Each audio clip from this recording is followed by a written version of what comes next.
Mornings are as slow and lazy in Listvyanka as they are in any resort town. But here, early mornings can be a bit nippy too, even in the middle of July. After all, Listvyanka is in the middle of Siberia, stretching along the shores of the famously beautiful and chilly Lake Baikal. Not that it really stops the hardy Russian tourists from a refreshing early morning dive into Lake Baikal waters, which even in summer don't warm up to 50 degrees Fahrenheit. After all, by Siberian standards, 50 degrees Fahrenheit is like being in a sauna. Siberia. The very word seems to embody the bitter frosts and endless stretches of spotless white snow and the wind that chills you to the bone. Just say Siberia, and you almost feel the little tingling goosebumps running down your spine, as if shivering from the never-ending cold that relents only for a few short months. Resort, vacation, and recreation hardly come to mind when you think Siberia. But Listvyanka would surprise you. It is one of the sunniest places in Russia, with surprisingly many cloudless days a year.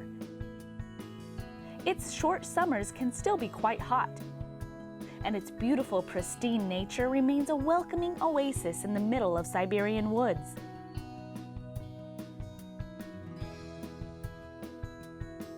Listvyanka's name derives from the word list, which means leafy in Russian, likely from the name Listvyanka, meaning larch trees. And trees is what Listvyanka always had plenty of. Once a small village, today's Listvyanka is a unique blend of rural and urban, old and modern, rough and refined. Here, log cabins neighbor five-star hotels, little cafes nestle next to posh bars, and street vendors sell rice pilaf across the street from gourmet restaurants that serve local fish caught only an hour ago.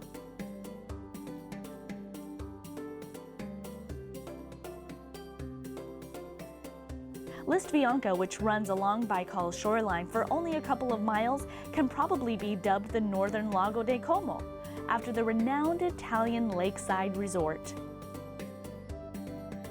Listvyanka won't rival Italy in Roman grandeur and Western chic, but it has its own rustic type of charm.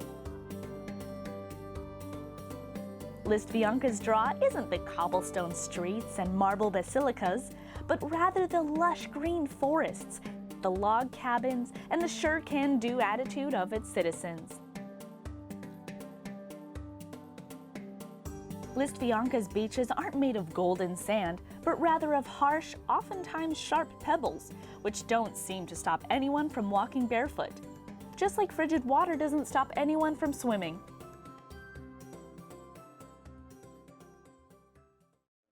Siberian beach culture is different. No sand? Well, pebbles will do. No changing rooms? Who needs one? No beach chairs? That's what old sheets are for. Listvyanka isn't the place where you come for comforts and passive leisure. It is a place where you come to feel, do, and experience everything as the day goes on. So where would one go to warm up after a refreshing Baikal dive?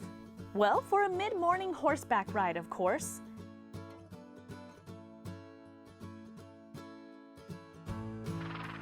You never been on a horse before? Well, there's always the first time. Can't mount it? Try harder. Want to catch that riding rhythm? Just feel it.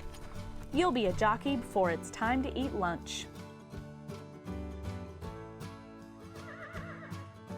Unlike the hotel strip along the water, the woody part of Listvyanka remains rural to the core.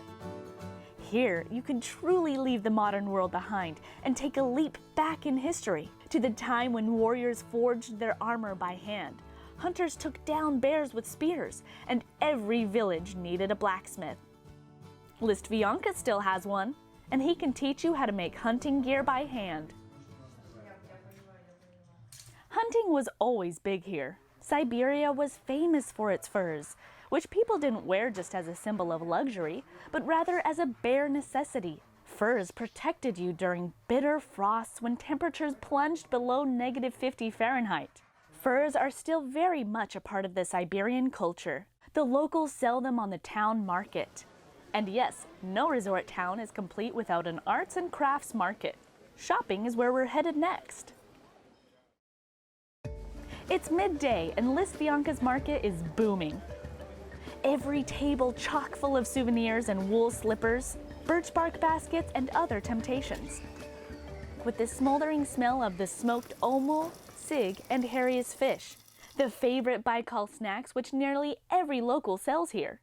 Salty and smoky, the fish works well with both beer and vodka. The only problem is that it has an almost unextinguishable smell, which settles firmly into your clothes, car, or bed sheets, making you smell like hickory bacon forever. Desperate hotelers ban the guests from bringing smoked fish to their rooms, but with little success.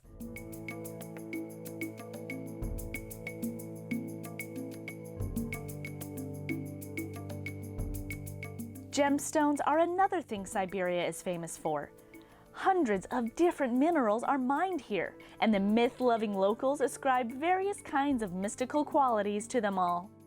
The stones allegedly do more than just ward off evil spirits or bring good luck.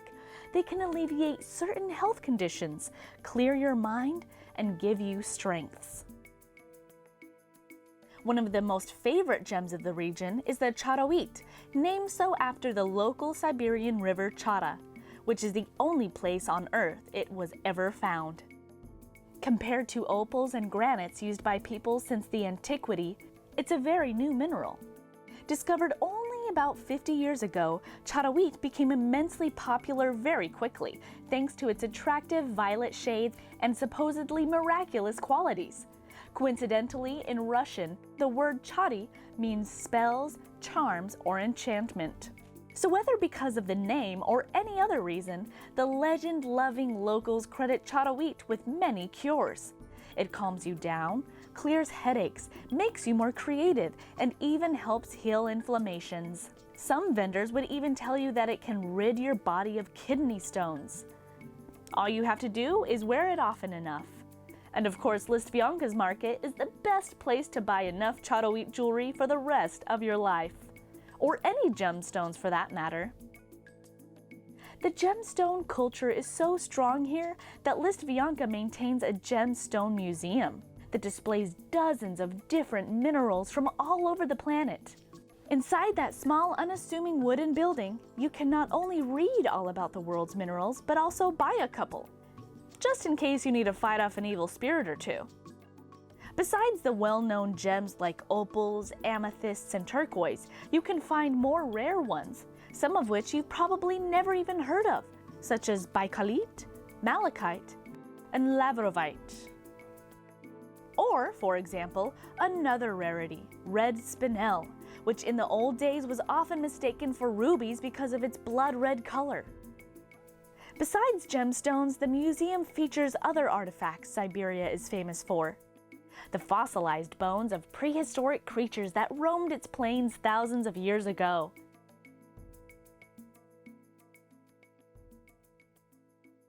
Among them were the woolly mammoths, the huge tall creatures with humongous tusks, the remains of which are still found in many places in the region. Just in 2016, Russian paleontologists found the largest mammoth burial site in Eurasia, unearthing almost 800 bones so far. Now they're debating whether mammoths died from mineral deficiency, a natural disaster, or at the hands of prehistoric humans, as some stone tools found nearby may suggest. And there are probably more fossils to come, still buried in the undiscovered caves and ravines. Among the many museum minerals, one, however, stands out.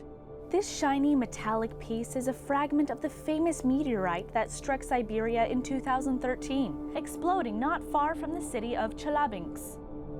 The fragment was fished out of the lake, and immediately a myth formed around it. "This celestial object can make your wishes come true," read the sign. "Just make a wish, touch the piece, and it will definitely happen." The sign doesn't specify what lake the fragment was found in, so some people think it was fished out of Lake Baikal, even though Listvyanka is about 2,000 miles from where the meteorite exploded. Could it really fly that far? Well, that is yet another mystery which only proves that there are things science can't explain. That's not to say that science is a stepchild to Listvyanka. Actually, it's quite the contrary. Further up in its woody hills, Listvyanka hosts a world-class sun observatory where Russian physicists study our star. Tourists can learn all about the internal layers and structures of the sun from the physicists and astronomers on site. The sun consists of several layers. From inside out, they are the core, photosphere, chromosphere, and the corona, the outer layer of the sun. The sun also develops what we call prominences, large, bright, gaseous tongues of plasma that spew out. A typical prominence can be thousands of miles long. The largest on record was about 500,000 miles, roughly the radius of the sun. Scientists are currently researching how and why prominences are formed and what influence they have on our planet. Why do we study all this? Well, our star is essentially a super hot furnace that operates at almost 10,000 degrees Fahrenheit, occasionally spitting out bursts of hot plasma, which consists of charged particles. This particle flow, which we call the solar wind, can be very destructive to living things. The Earth's magnetic field usually deflects most of it. However, occasional solar storms can produce huge clouds of charged particles, which can generate powerful electrical currents that greatly disrupt life on Earth. They can also cause severe malfunction of electronic equipment, which humans rely on for communications, navigation, air traffic control, and other things. We actually had a storm like this about 150 years ago. During this famous 1859 solar storm, also known as the Carrington event, telegraph systems across Europe and North America short-circuited, emitted sparks, and telegraph paper caught fire. In today's world, highly dependent on GPS signals and cell phone connections, an electromagnetic storm like this can cause much bigger problems. Solar storms may sound like the stuff of science fiction, but right from the top of the telescope tower, one can see that there's a very earthly storm brewing over Baikal. So it's time to head back to town to avoid getting stuck in the woods in a thunderstorm. At 400 miles long and 50 wide, Baikal is more of a sea than a lake, and it can be quite intense in its stormy might. Luckily, not today. The originally ominous dark clouds spill over the water, temporarily clearing the beaches and the promenade. But Listvyanka remains beautiful in the rain, its lights glowing softly as the water falls gently, rustling just the trees the town is named for. And the rain stops early enough to watch the sun slowly sink into Lake Baikal, painting its waters in blackish gold. And as the darkness descends, it leaves just enough light for the final dive of the piers. The short Siberian summer doesn't have too many warm nights to offer, so you have to use them to the fullest while they last. Use every moment to embrace nature, its woods, waters, and wonders.